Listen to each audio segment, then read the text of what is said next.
وأشهد أن سيدنا ونبينا محمدا عبده ورسوله لا نبي ولا رسول بعده أما بعد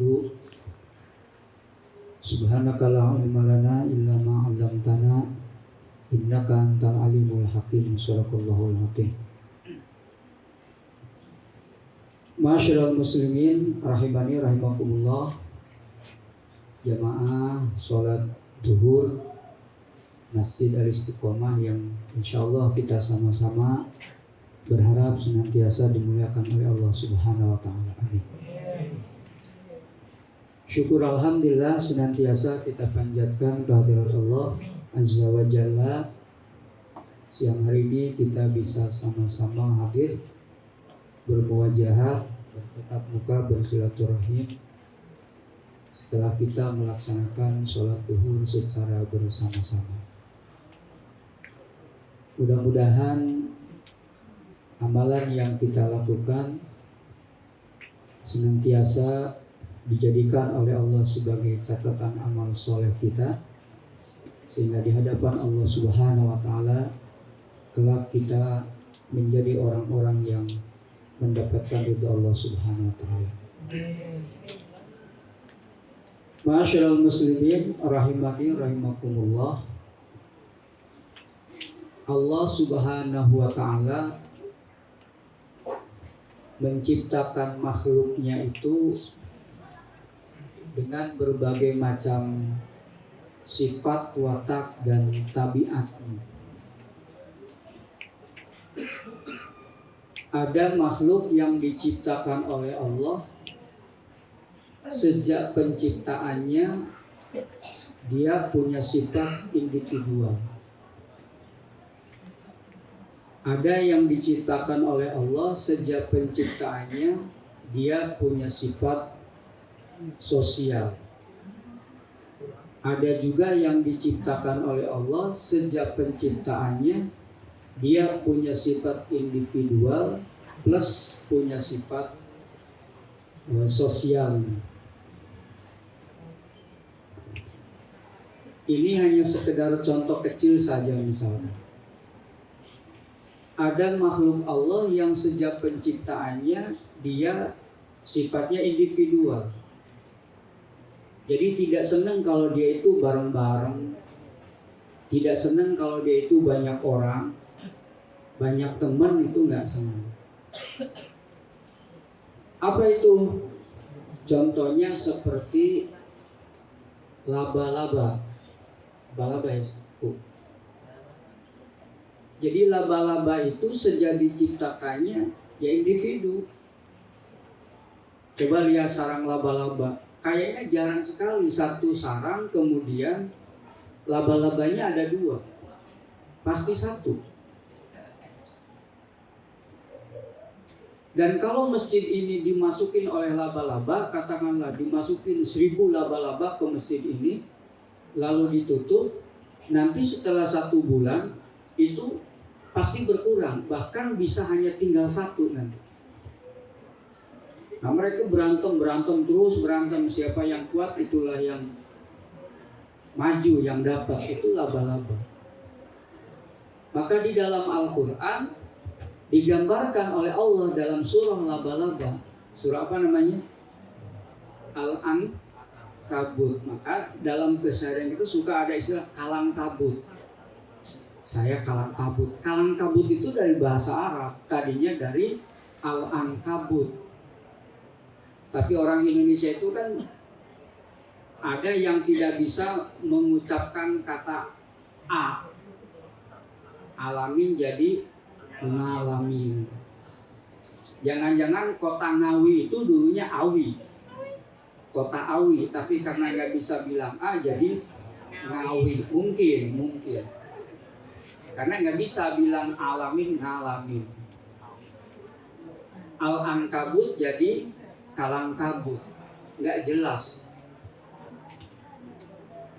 Laba-laba itu sifatnya individu, nggak mau dia dengan orang lain. Padahal menurut teori penelitian itu bahwa sutra yang dihasilkan oleh laba-laba itu 150 kali lipat kuatnya dibanding dengan kawat. Makanya di wilayah hutan sungai Amazon itu orang-orang pedalaman itu dia cari laba-laba yang banyak, kemudian diambil benangnya itu dibikin untuk jaring karena kekuatannya 150 kali lipat dibanding dengan kawat, begitu kuat. Tapi tidak bisa diternak karena mereka sifatnya adalah individu, nggak mau hidup kayak seperti makhluk yang lain bareng-bareng. Jadi sejak penciptaannya memang laba-laba itu diciptakan oleh Allah sebagai makhluk yang hidupnya adalah individualistik sendiri. Berbeda dengan makhluk yang diciptakan oleh Allah sejak penciptaannya dia punya sifat sosial. Contohnya apa? Semut. Maka di dalam Al-Quran ada surat namanya An-Naml, semut. Karena ada lagunya dulu ya, semut-semut kecil. Itu kalau di bahasa Arab kan kurang lebih mungkin begini, namlun namlun sogir uridu an as'ala, mungkin begitu. Jadi semut itu sejak penciptaannya memang dia sosial. Coba lihat, kalau kita melihat semut itu kemana-mana itu kalau ketemu dengan temannya mesti salaman. Nggak ada semut yang jalan sendiri gitu, nggak, mesti salaman gitu. Lalu kalau ada barang yang perlu dibawa, dia tidak sendiri, bareng-bareng. Bahkan dalam semut itu, kalau kita melihat lubang semut, itu di dalamnya itu ada satu semut yang dianggap raja, dirajakan. Ketika di dalam lubang itu sudah tidak ada makanan, maka rajanya itu akan memerintahkan kepada seluruh pasukan semut itu untuk mencari makanan sebanyak-banyaknya untuk tuan rajanya yang ada di dalam. Lihat dalam surah An-Naml ayat 18. Bagaimana kisah Nabi Sulaiman yang mendengar suara semut. Ketika pasukan Nabi Sulaiman itu akan jalan, kemudian kata sang semut bilang begini, wahai semut, kamu masuk semua ke lubang kalian masing-masing. Karena ada tentara Sulaiman yang dia tidak akan mungkin bisa melihat kita karena kita kecil. Nabi Sulaiman dengar tuh, tersenyum Nabi Sulaiman dengar ocehan semut seperti itu. Luar biasa. Karena salah satu kelebihan Nabi Sulaiman itu bisa berbicara dengan binatang. Nah, jadi sejak penciptaannya memang semut itu diciptakan oleh Allah untuk selalu berhidup sosial. Makanya banyak belajarlah dengan semut tadi. Bangkai tikus yang sebegitu gedenya itu dengan semut yang hampir tidak kelihatan bisa digotong rame-rame. Ada cecak yang sudah mati itu bisa digotong secara rame-rame. Manusia beda. Sejak penciptaannya manusia itu diciptakan oleh Allah sebagai makhluk individu juga sebagai makhluk sosial. Coba mohon maaf, keluar dari masjid ini tiba-tiba dapat duit 1 gepok. Gambarnya Soekarno-Hatta, nolnya ada 5, angka 1 1. 1 gepok itu biasanya 10 juta. Kalau di bank kan gitu. Kalau yang 5 ribuan, 50 ribuan kan 10 juta 2 gepok. Kira-kira mau diambil apa enggak? Dapat duit 1 gepok. Diambil apa enggak? Nah, diambil. Dikasih orang lain apa enggak? Karena ada sisi makhluk sosialnya, pasti diumpetin dulu. Udah diumpetin baru mikir nanti. Ada sisi individunya. Ini ada lowongan kerja. Ya, misalkan dibutuhkan karyawan di PT Angin Ribut atau PT Tak Mau Maju. Dibutuhkan seorang karyawan. Keahliannya apa? Ternak tuyul. Misalkan. Lalu di situ kira-kira kalau kita belum punya kerjaan terus ada lowongan kerja, kira-kira orang lain dulu apa kita dulu? Pasti kita dulu, karena manusia itu punya sisi individual. Udah pasti begitu. Pasti kita dulu. Kenapa? Karena manusia punya sisi individual di dalam hidupnya, mementingkan diri sendiri. Tapi di lain sisi, manusia punya jiwa sosial. Makanya di dalam Al-Quran penamaan manusia itu beda-beda. Ketika Allah mengatakan manusia sebagai makhluk individu, pasti itu bahasanya al-insan. Jadi manusia sebagai insan itu adalah makhluk yang diminta pertanggungjawaban secara pribadi-pribadi. Ya ayyuhal insan ma gharraka bi rabbikal karim alladzi khalaqaka fasawwaka fa'adalaka dan seterusnya. Laqad khalaqnal insana min sulalatin min tin. Jadi kalau manusia itu dipanggil sebagai insan, itu makhluk individu. Masing-masing harus mempertanggungjawabkan diri kita masing-masing. Masuk surga itu karena diri kita, bukan karena amal orang lain. Ibu-ibu itu kalau nyanyi kan begitu biasanya. Siapa ingin ke surga, pintu selalu terbuka. Tak mudah dimiliki, hanya tuh orang suci. Carilah pintu surga dengan amal sendiri. Kan gitu.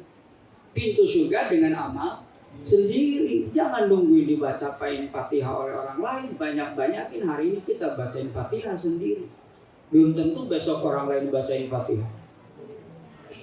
Kok bisa belum tentu? Ya kalau matinya bareng-bareng tsunami misalkan, kan nggak ada yang bacain Fatihah kita. Makanya banyakin sekarang. Jangan nungguin dibacain Yasin besok, bacain sekarang kita masing-masing. Karena pertanggungjawaban itu dipertanggungjawabkan diri kita sendiri. Manusia sebagai insan yang punya sifat individu.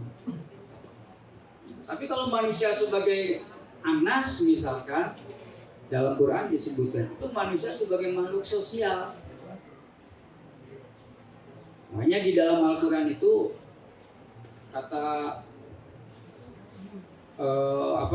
Profesor Dr. Hidin Saifuddin Endang Saifuddin Ansori belum mengatakan ada 10 penamaan manusia di dalam Al-Quran sebagai makhluk sosial.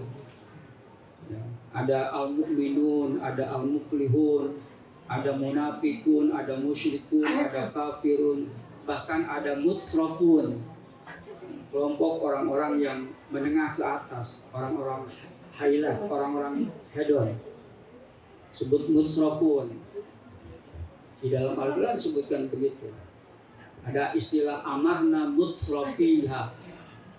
Apabila Allah ingin menghancurkan suatu negara, maka Allah perintahkan kepada kelompok mutrafun, orang-orang yang ada di atas, para pejabat yang duitnya banyak untuk beriman kepada Allah. Itu disebut manusia sebagai makhluk sosial. Beda lagi dengan manusia sebagai yang bisa bersolek, itu namanya Bani Adam. Dalam Al-Quran disebutkan ada Bani Adam, ada Anas, dan lain sebagainya. Jadi manusia punya dua sisi. Sisi sosialnya ada, juga sisi individualnya ada. Mana yang lebih dominan, sosial apa individual? Tergantung penyebutan tadi. Ketika kita disebut Anas, maka sosialnya yang muncul. Ketika disebut insan, maka pribadinya yang muncul di situ, individualnya muncul.